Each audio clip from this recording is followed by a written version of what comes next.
We were 3 days into what was already the worst family road trip imaginable. My dad, Warren, had been snapping at me over everything from snack choices to how I breathed. My mom, Susan, sat silently in the front seat pretending not to hear him. And my younger brother, Brent, oh, he loved this. Everything was a game to him, especially if it meant making me look stupid.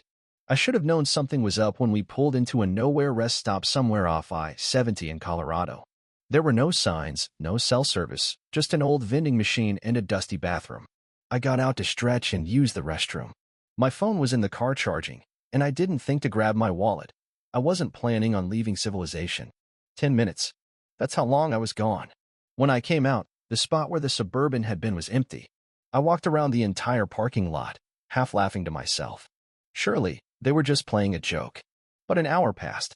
Then 2. And nobody came back. A trucker asked if I was okay. I lied, told him my girlfriend was inside. But inside, I was unraveling. I could hear Brent laughing, imagining me panicking. I could hear Warren saying something like, "Let's see if he can make it back if he's not as useless as he looks." And I decided something right there on that cracked concrete curb. I wouldn't call. I wouldn't beg. I borrowed a woman's phone, not to contact them, but to get the number of the nearest shelter in Grand Junction. I made up a story about a family emergency and convinced her to drive me into town. That night, I slept in a homeless shelter with nothing but the clothes on my back. The next morning, I walked into a little diner called Lindy's and asked if they needed help. The owner, Miss Geraldine, a tough woman with a purple streak in her hair, looked me up and down and said, "If you steal, you're gone. If you work hard, I won't care where you came from. Start now." So I did. I scrubbed dishes until my hands cracked. Dave at the shelter helped me apply for a replacement ID. I bought a prepaid phone. I was building something brick by brick, dish by dish, life by life. A week later, that prepaid phone rang. It was my mom, crying and saying it was a joke gone wrong, that they'd come back but couldn't find me. I could hear Warren in the background telling her to stop being dramatic. Brent laughing. I didn't shout. I didn't cry. I just said, "You wanted to see if I could make it.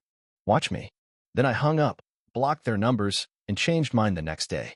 Lindy's wasn't glamorous. It smelled like fryer oil and dish soap, and the backroom was hotter than hell. But for me, it was a sanctuary. I'd never had anyone speak to me like Geraldine did, sharp, no nonsense, but fair. She didn't care about my past. She didn't ask why I didn't have a car or an address. She just saw someone willing to bust their ass, and she gave me a chance.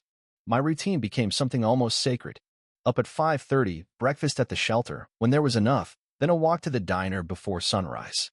Dishes, prep, sometimes clean up until 5 or 6. After work, I'd walk to the library to check email on one of the public computers, fill out forms for my replacement birth certificate and state ID, and then return to the shelter, exhausted but oddly clear-headed. I started journaling at night, usually on scrap paper or napkins I pocketed from the diner. Every entry felt like a thread I was pulling out of the tightly woven fabric of my past. I wrote about the time Brent accidentally pushed me into the lake and my parents laughed while I struggled to swim.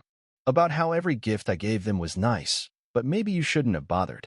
About the time they grounded me for getting an A- instead of an A. Writing it all out made it harder for me to lie to myself about what I'd lost, because it turned out I hadn't lost anything at all. I just stopped clinging to people who never actually held me. By the end of the second week, Geraldine handed me a brown envelope after my shift. "You're off the books until you get your ID," she said, "but this is yours." Inside, $320 in cash. Enough for a cheap motel room for a couple nights and a second-hand flip phone. The motel was a dump, green carpet, flickering light, and a broken heater, but it had a door that locked and a shower that didn't require sandals. I cried in that room, not because I was sad, but because for the first time in my adult life, I didn't feel watched. I didn't feel managed. I just existed. I stayed 2 nights, then went back to the shelter until I could line up something more permanent. The ID arrived shortly after, and I used it to open a bank account, start a savings jar, and put in a formal application at Lindy's. Geraldine smiled and said, "About time you went legit." The only interruption to my progress came when I saw Brent's Instagram pop up in the People You May Know section on a library computer. He'd posted a photo from the wedding I was supposed to be at, him in a tux, holding a glass of champagne, captioned, "Family over everything." I closed the tab. My hands were shaking. For a few seconds, I felt like I was going to throw up.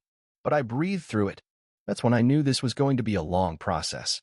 The body remembers what the mind has tried to bury. I talked to a counselor named Rita at the community center. She was calm and warm, with a voice like honey. She said something that stuck. Just because they're family doesn't mean they're entitled to access to you. You don't owe them healing that they refuse to participate in. That was the night I made a list. At the top, things I gave that they never asked for. Below, time, forgiveness, silence, favors, loyalty, and self-worth. Below that, things I deserve. I kept that list short and clear: respect, peace, choice. And I was finally learning how to give those things to myself. I signed a lease today. It's just a studio behind a pawn shop on Pine Street. The building smells faintly of cigarette smoke and old carpet, but it has a deadbolt, running water, and a window that faces east. I used to daydream about ocean views or big city skylines, but this is mine.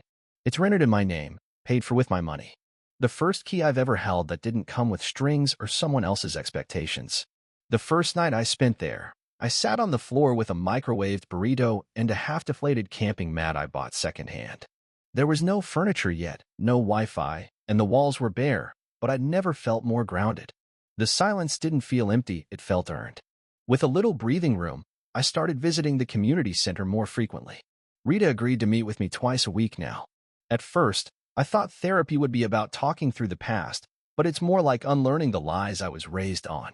Like how I believed my value came from being useful, or that forgiveness meant staying silent, or that I was only worthy of affection when I was sacrificing something. Rita asked me a question last week that I haven't been able to shake. What would you do if you didn't feel guilty? It stopped me cold.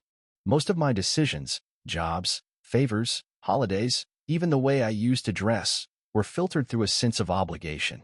What would make them happy? What would they approve of? What would keep the peace? Now, I wake up asking something simpler. What makes me feel okay? Some mornings, that's just sweeping the floor or doing a full shift without flinching when someone raises their voice. Other times, it's texting a coworker named Jules who's been offering to show me the hiking trails outside town. I'm learning that I can build something without explaining it to people who already decided I didn't matter. That said, my past hasn't left me completely alone. Last Thursday, I got a voicemail from an unknown number. My mom's voice, brittle and rehearsed. We've all had time to think. Brent said you overreacted. But if you're willing to apologize for ruining his wedding, maybe we can move forward. That was it. Not a question. Not a request. A test. A hook. I didn't respond. Instead, I pulled out my journal and wrote, I am not the villain in this story. I just stopped playing the fool. Geraldine at the diner noticed something was different in me too. She told me I'd earned a promotion to line prep if I wanted it, small bump in pay, more predictable hours. I said yes without even second-guessing.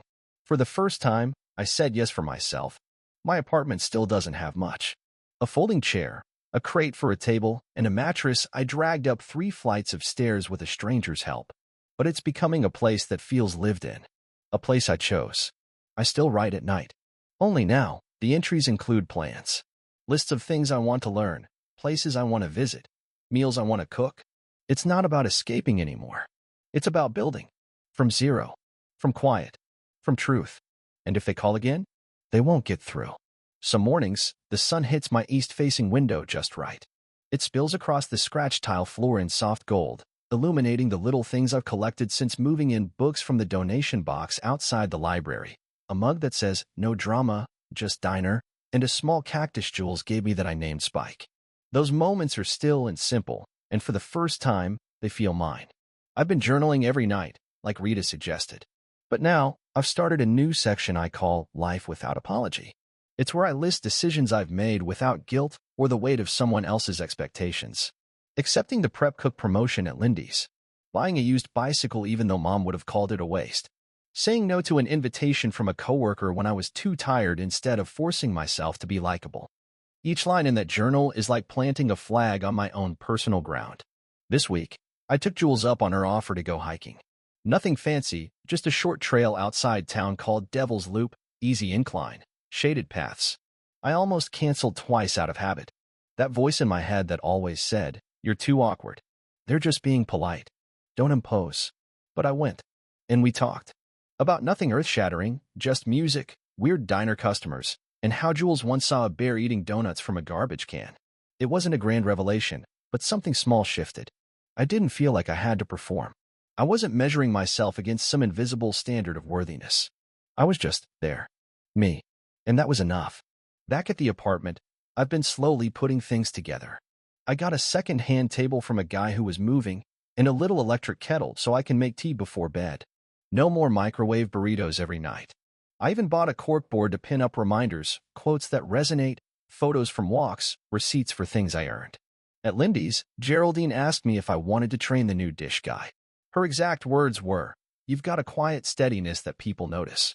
I almost laughed. For so long, my silence was seen as weakness or weirdness. But here, in this town, in this version of my life, it's finally something respected. Of course, the family hasn't disappeared entirely. Brent texted me again. A photo of our old house with the message, "You're still part of this, no matter what you say." I didn't reply. I blocked his number.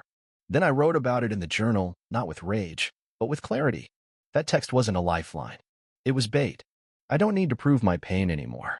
I don't need them to admit what they did was wrong in order to heal. That realization felt like someone lifting a weight off my chest. I don't forgive them, not yet, maybe not ever. But I'm no longer standing on the porch of that hurt waiting for an apology that won't come. This weekend, Jules invited me to her friend's potluck. I'm bringing cornbread. It's the first time in years I've been invited somewhere without strings attached.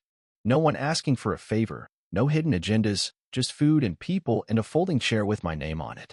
I never thought healing would be so quiet. I imagined it would be big and loud and dramatic. But really, it's the soft stuff.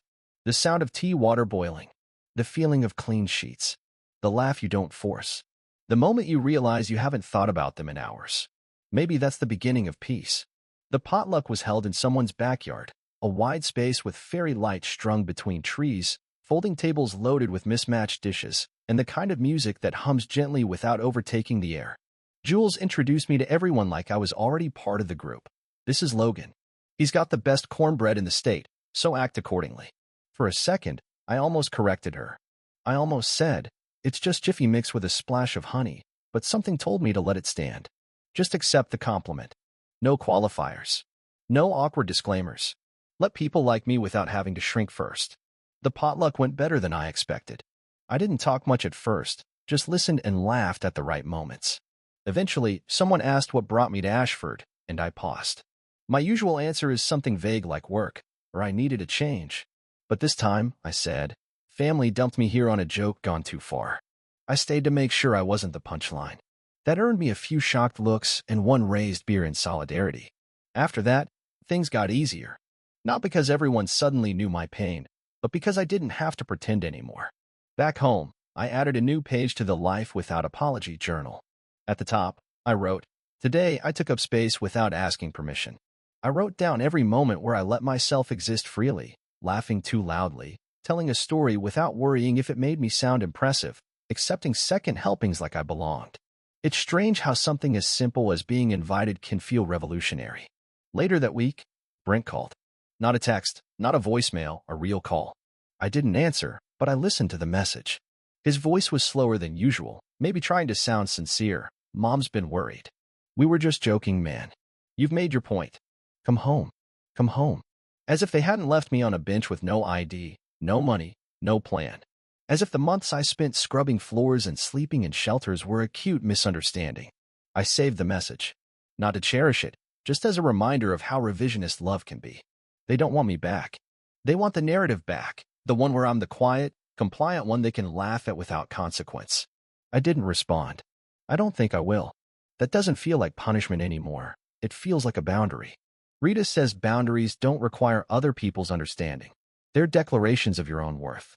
I've started taping sticky notes around my apartment with phrases like, "You don't have to explain why you deserve peace," and "A family who loves you doesn't treat you like a joke." Sometimes I miss them.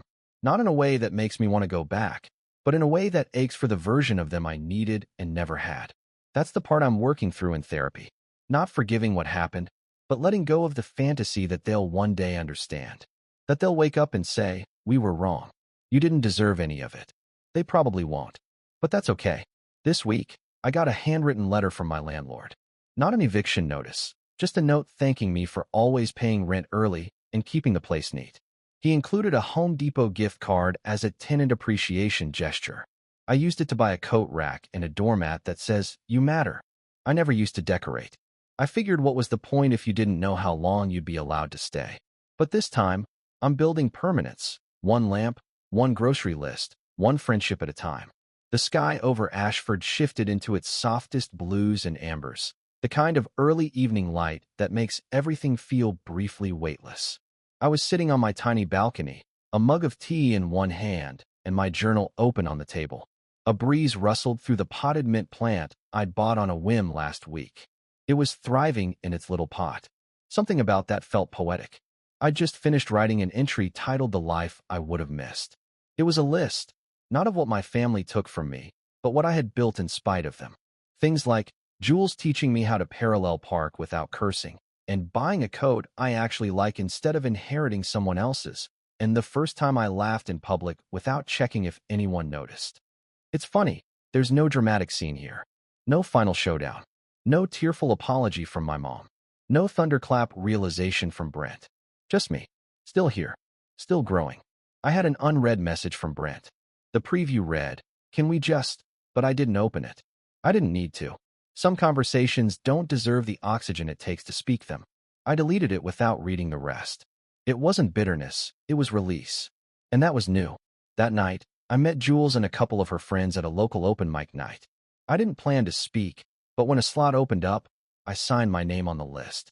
I read a poem I'd written, stitched together from my journal entries. It wasn't dramatic or polished, but it was mine.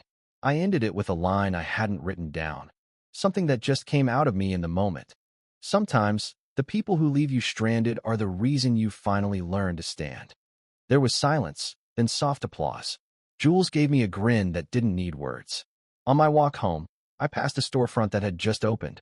A bookstore cafe hybrid with a chalkboard sign that read "Open Mic Thursdays and latte flights all day." I don't know why, but I ducked inside and asked if they were hiring part-time help. The manager gave me a clipboard. I filled out the application, and when it asked for, "Why do you want to work here?" I wrote, "Because I want to stay somewhere long enough for it to matter." Back at the apartment, I took one last look at the group chat my family hadn't bothered to use since Brent's last message. I hovered over the Leave Chat button. Then I closed the app. Maybe someday I'll say something to them. Maybe I won't. I'm learning that healing doesn't always come with a mic drop. Sometimes it's just quiet choices, like cooking a full meal for yourself, or picking out your own throw pillows, or saying no without guilt and yes without fear. For now, I'm not sending any final message. Not because I don't have anything to say, but because I've said it already, in every silent boundary I've drawn, and every joyful hour I've spent living the life they never imagined for me. Tomorrow, I've got a shift at the diner and maybe a second interview at the bookstore. My journal is halfway full. My fridge has my favorite brand of orange juice. And the mint plant on my balcony is still alive. I think I'll be okay.